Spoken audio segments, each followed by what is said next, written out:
এবার নারীদের ছোট পোশাকে আপত্তি জানিয়ে প্রজ্ঞাপন জারি করেছে বাংলাদেশ ব্যাংক। বাদ দিতে হবে কম দৈর্ঘ্যের এবং ছোট হাতার পোশাক, এমনকি পরা যাবে না লেগিংস, পরতে হবে হেড স্কার্ফ কিংবা হিজাবও। আর এই খবর প্রকাশের পর থেকেই সমালোচনার ঝড় উঠেছে নেট দুনিয়ায়।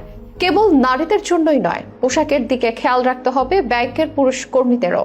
যদিও এখন পর্যন্ত ছোট পোশাকে কাউকে বাংলাদেশ ব্যাংকে দেখা যায়নি বলে উল্লেখ করেছে ব্যাংক কর্তৃপক্ষ, এরপরও কেন এমন প্রজ্ঞাপন জারি করতে হলো কেন্দ্রীয় ব্যাংকের মতো প্রতিষ্ঠানকে? এদিকে প্রজ্ঞাপন জারির পর সমালোচনার মুখে পড়ে একে শুধুমাত্র পরামর্শগুলো হিসেবে অভিহিত করেছে কেন্দ্রীয় ব্যাংক। দ্রুততার সঙ্গে এমন সিদ্ধান্ত পরিবর্তনে হাস্যরসের সৃষ্টি হয়েছে সামাজিক যোগাযোগ মাধ্যমে। যে কোনো কর্মক্ষেত্রে প্রত্যেকের জন্য রয়েছে পোশাকের বিধিমালা, ব্যাংকের ক্ষেত্রেও তা ব্যতিক্রম নয়। তবে সম্প্রতি বাংলাদেশ ব্যাংক থেকে প্রকাশিত প্রজ্ঞাপনে কর্মীদের জন্য যে পোশাকের বিধি নিষেধ আরোপ করা হয়েছে তাতে সমালোচনার ঝড় উঠেছে সোশ্যাল মিডিয়ায়। বিশেষ করে সব স্তরের কর্মকর্তা কর্মচারীদের কি পোশাক পরতে হবে তা ঠিক করে দিয়েছে বাংলাদেশ ব্যাংক, যেখানে নারী কর্মকর্তা কর্মচারীদের জন্য শাড়ি, সালোয়ার কামিজ ও ওড়না এবং অন্যান্য পেশাদার শালীন পোশাক পরার নির্দেশনা দেওয়া হয়েছে। তবে শর্ট স্লিভ এবং লেন্থেড ড্রেস অর্থাৎ ছোট হাতা বা ছোট দৈর্ঘ্যের পোশাক এবং লেগিংস পরিহার করতে বলা হয়েছে নারী কর্মীদের। গত 21 জুলাই এই নির্দেশনা দিয়েছে বাংলাদেশ ব্যাংকের মানব সম্পদ বিভাগ 2। ওই নির্দেশনায় ফর্মাল স্যান্ডেল বা জুতা, সাদামাটা হেড স্কার্ফ বা হিজাব পরতে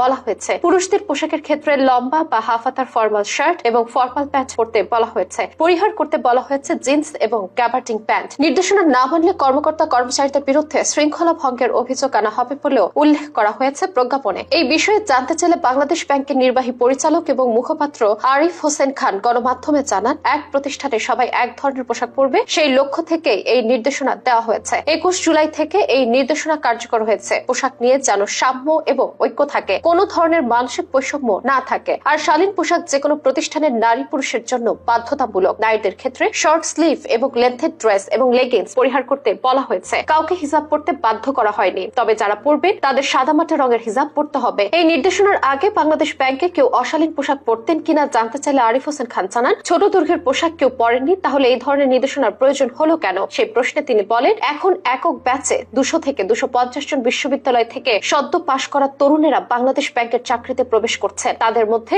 এখনো বিশ্ববিদ্যালয় পড়ছেন এমন আচরণের প্রবণতা দেখা যায়। বেশ কিছুদিন এই পরিস্থিতি পর্যবেক্ষণ করে পোশাক কি পরতে হবে সেই নির্দেশনা দেওয়া হয়েছে। গত 21 জুলাই প্রজ্ঞাপন প্রকাশিত হলেও গত 23 জুলাই গণমাধ্যমে উঠে আসে বাংলাদেশ ব্যাংকের এই খবর প্রকাশের সঙ্গে সঙ্গে তা ছড়িয়ে পড়ে সোশ্যাল মিডিয়ায়। তীব্র সমালোচনায় মেতে ওঠেন নেটিজনেরা। এরপর বাধ্য হয়ে নিজেদের প্রজ্ঞাপন বিষয়ে পরিবর্তনের কথা জানায় প্রতিষ্ঠানটি। বাধ্য হয়ে কর্মস্থলে তাদের কর্মীদের পোশাক নিয়ে জারি করার সাম্প্রতিক সার্কুলারকে পরামর্শমূলক হিসেবে ব্যাখ্যা করেছে। বাংলাদেশ ব্যাংকের দাবি, এই নির্দেশনার মাধ্যমে অতি জাঁকজমকপূর্ণ পোশাক নিরুৎসাহিত করা হলেও এতে কোনো কর্মকর্তা কর্মচারী পোশাকের স্বাধীনতার খর্ব হবে না। গত 23 জুলাই দিবাগত রাতে 12টা 51 মিনিটে এক বিবৃতিতে কেন্দ্রীয় ব্যাংক এ তথ্য জানাতে বাধ্য হয়।